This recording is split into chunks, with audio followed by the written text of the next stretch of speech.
Here we go!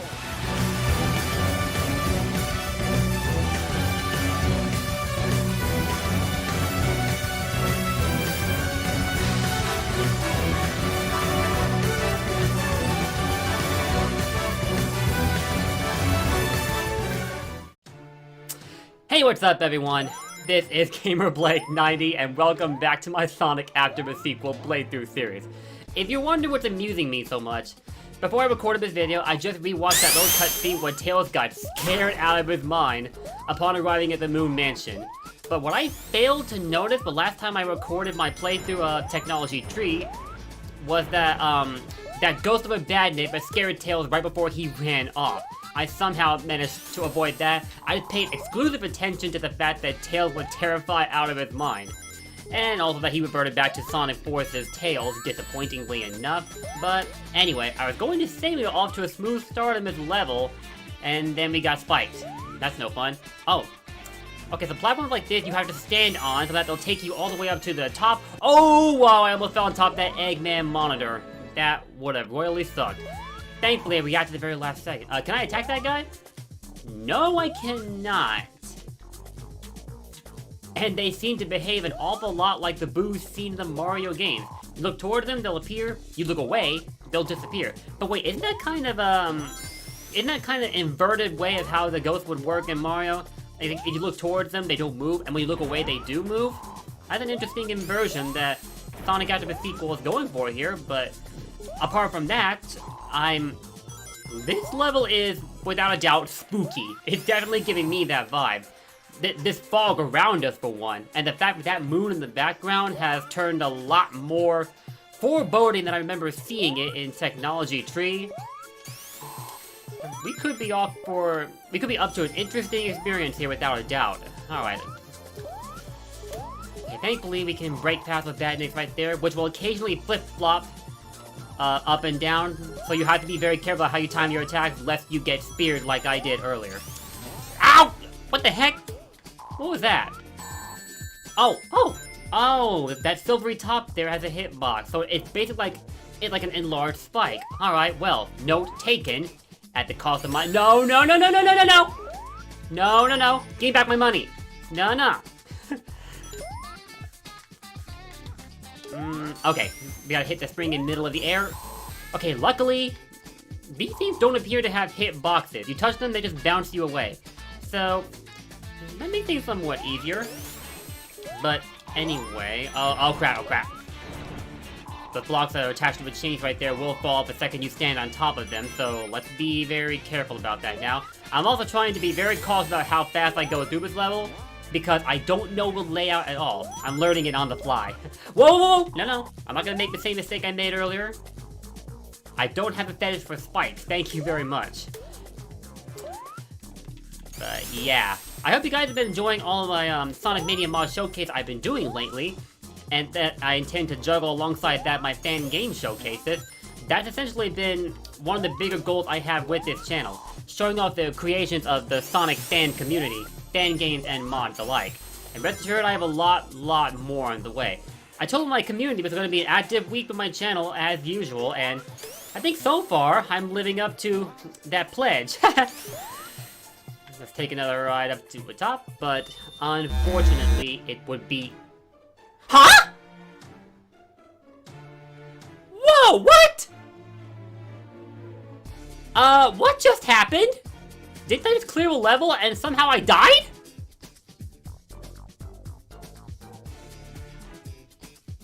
I'll be right back. Alright, did we beat the first act this time? Alright, looks like it. I have no idea what happened there. I cleared the first act earlier, and then shortly after, I heard the sound of Sonic losing a life, and the next thing I know, I'm back at the beginning of the first act. That was weird! What the heck was that all about? Oh lord. I've never seen that happen in a fan game before. But, either way, here we are, in the second act, and what? Huh? Alright, now what's going on here? Like this dark blue tint on the screen, what's that supposed to represent exactly? Crumbling platform, no. Please don't want to be a bottomless pit. I have a feeling there are bottomless pits around here, and I'm not trying to die. Alright, where these platforms take me is the question. What? Come on, Sonic! Thank you. And thank goodness for the spike shield. I grabbed that while we were playing the first act. After I died, mysteriously, after beating it. Like, seriously, what Sonic game allows you to... Well... But Spike Shield is supposed to do its job and protect me from spikes, yet I can still lose it to Badniks with spikes. Somebody explain to me the logic in that, dude. But like I was saying, what Sonic game actually allows you to die after you clear an act? And before any of you decide to get technical, yes, I'm aware of the existence of debug mode in the classic Sonic games. That's one way to go about it, but I mean like legitimately. Like, without the use of debug mode. Is what I'm talking about. You feel me? But right. What matters is we're here in the second act, and so far nothing too crazy has happened, but I'm not relaxing yet, because a spooky level like this combined with an intimidating tint in the screen, like that dark blue color there, tends not to lead to anything remotely good. We're in for a surprise, I think. But so far, things are going kind of smoothly. I think I recognize the background as somewhat similar to Hydro City, but obviously edited up to resemble a more spooky setting. Crap. Well, so far no bottomless pits yet, but let me not jinx myself, as I've been known to do. Ah, crap! Man, sometimes the placement of these enemies is just so weird. In part, I blame my current level of inexperience with the stage in Sonic Out to the sequel. In fact, that's generally the downside to playing a Sonic game for the first time. When you don't know the level layout, you're more likely to run into things and be punished for it dearly. So it's all a matter of playing it more and more to get fully accommodated to it, then you can really maximize your experience of the game. That's usually how Sonic games tend to work. But still, there's no denying that the placement of certain enemies tends to not make sense to me. In particular, in another fan game that I'll be covering on this channel shortly. I'm not gonna say which one it is just yet, though, so you'll have to wait on that. And you know, I talked so much about the game itself that, surprisingly, I barely dropped any feedback on the soundtrack coloring this game. Although I think you all know by now that the soundtrack tends to be the strongest point, or one of the strongest points of a Sonic game. But with games like this, there's more than one strong point for sure. But even then, it doesn't hurt to acknowledge all of them now and then, and for a spooky level, this beat is kind of giving me the urge to jam out. Not something I would expect to say very often about soundtracks that are meant to instill fear into your soul. Like from Moon Mansion. Speaking of which, do you think Luigi's Mansion met Sonic after the sequel when they made this level? I can't help but think it played some kind of a factor, especially with these guys here that are just randomly appearing. Well, not randomly. They appear when you look at them in a way when you either spin dash or you look in the opposite direction. Water inside a mansion. You gotta be kidding me, right? It's almost like these guys are making it their life's mission to throw a monkey wrench at me. But fortunately, I see a bubble shield over there, so we're gonna go pick that up.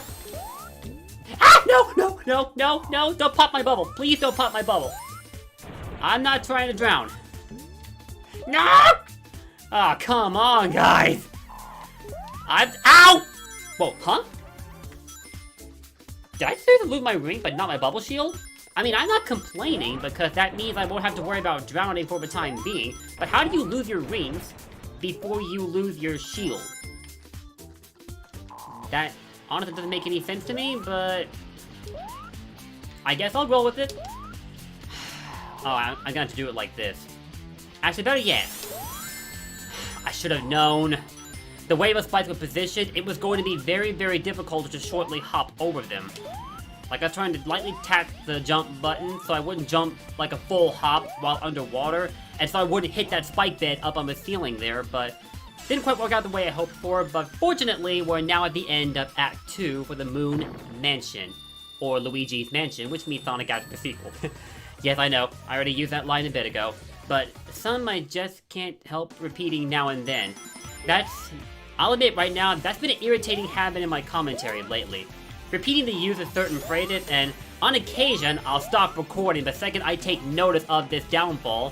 Whoa, what the? Okay, looks like we got a mini boss on our hands. This guy wants to play some Call of Duty, hiding behind that spike bed and camping, but he'll occasionally expose himself now and then, trying to get in a shot at you, quite literally. So when he comes out behind the spike bed, crap, that's your cue to attack him. But the job is made a lot harder by this conveyor belt that we're currently standing on. Well, slightly harder. That wasn't too overwhelming. It only caught me my bubble shield, which I was hoping it wouldn't, but what more can you do, right? Alright, so in Act 3, mini-boss is done with.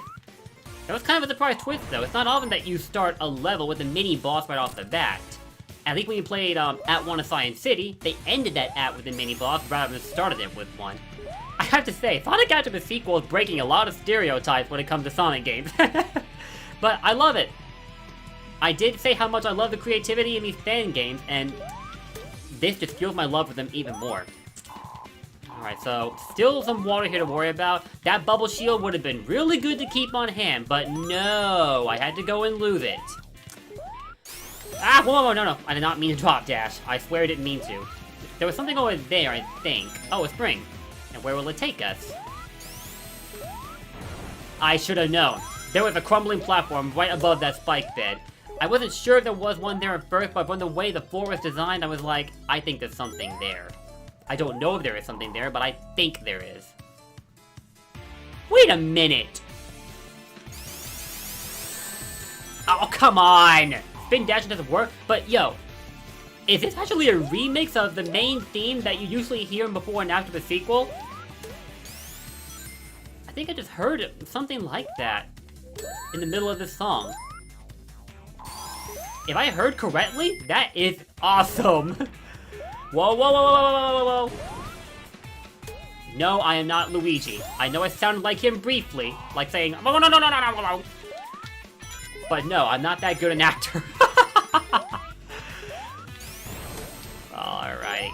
But like I was saying earlier, I hope you all have enjoyed my fan game showcase, my Sonic Mania mod showcases, along with mod showcases for some other Sonic games. In fact, I have a showcase coming up for a Sonic Adventure 2 mod that, honestly, I should have covered a long time ago. But for some reason, I never actually got around to it. Then again, there's so much to see at the moment that I may have said this before, but it's been really hard for me to just pick something and stick with it. And of course, as that attack is coming out of his body, I can't hit him. I should have known. But it's very, very brief, and I feel so confident that I can land a couple more hits before I have to get out of dodge, basically. But that's another mini-boss out of the way. That's 2 mini-bosses in one act. That's something new to me. Okay, spin dash. And like I said, like, look at this. When you're looking towards them, if you spin dash, the boo badniks, as I'll call them, go away immediately, in addition to just looking away and having them disappear as well. Is that... Oh, I think the mood is about to get blocked out. Anybody else here want to bet that by the time you get to the boss app, we're going to be fighting in the dark? I'm just taking a guess at how the boss will work, but I have a feeling that's what's going to happen. Just from looking at how these last 3 acts have worked for Moon Mansion, I just have a sneaky suspicion. But anyway, we're done with Act 3 of the Moon Mansion, and that just leaves us with the boss act. So, what do we have here? Well, of course, it'd be a cutscene first. What is this? Well, Tails is still kind of shaken, but he's pulling it together some. And what's that up there? Anybody else caught a brief glimpse of a spherical boss? That looked an awful lot like the guy Tails has been fighting regularly in... Whoa, huh? Ah! Oh. Oh, crap. Okay, I'm about to say how we have no rings, but evidently you can't fall off of this? There are wind gusts that knock you back up? And, you can only attack him when he's not swerving around the lighthouse like that. In other words, when he's to the left or to the right. If he's, like, in the foreground or in the background, then you can't actually hit him. I also think that blue light on his back is going to give away an attack pattern of sorts, I think? I think I may have been right. But that attack sure took a sweet time to start up, so I'm not sure if I'm right. It's kind of a weird boss, and I'm so surprised that you can't fall off of it and, well, die. That would have honestly... Anybody else here want to bet would have made this boss a bit more challenging than it looks right now? And there's of course lightning strikes to worry about to the left and right of the lighthouse, but those don't feel too threatening to me at the moment. I do like how the weather pattern has been changing rapidly while we fought this guy. That was a nice touch-up. Really good stuff here. But yeah, that's it for this rather straightforward boss act, and with that we're done with Moon Mansion.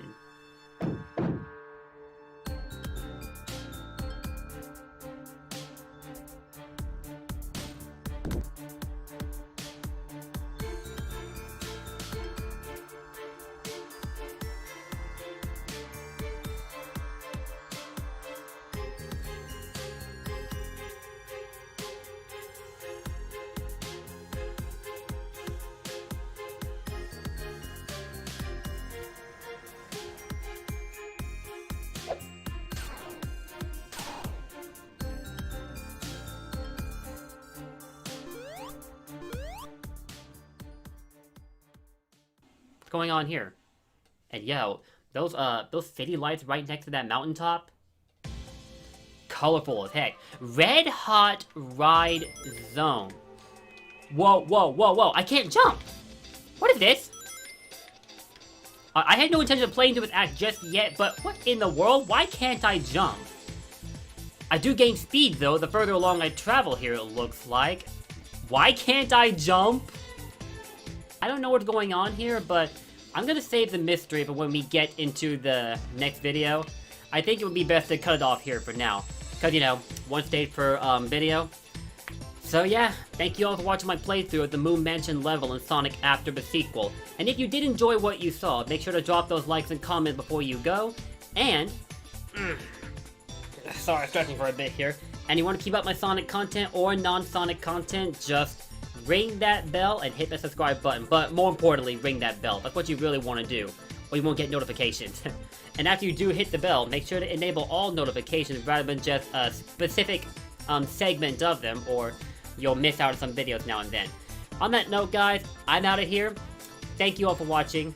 See y'all. Have a good day.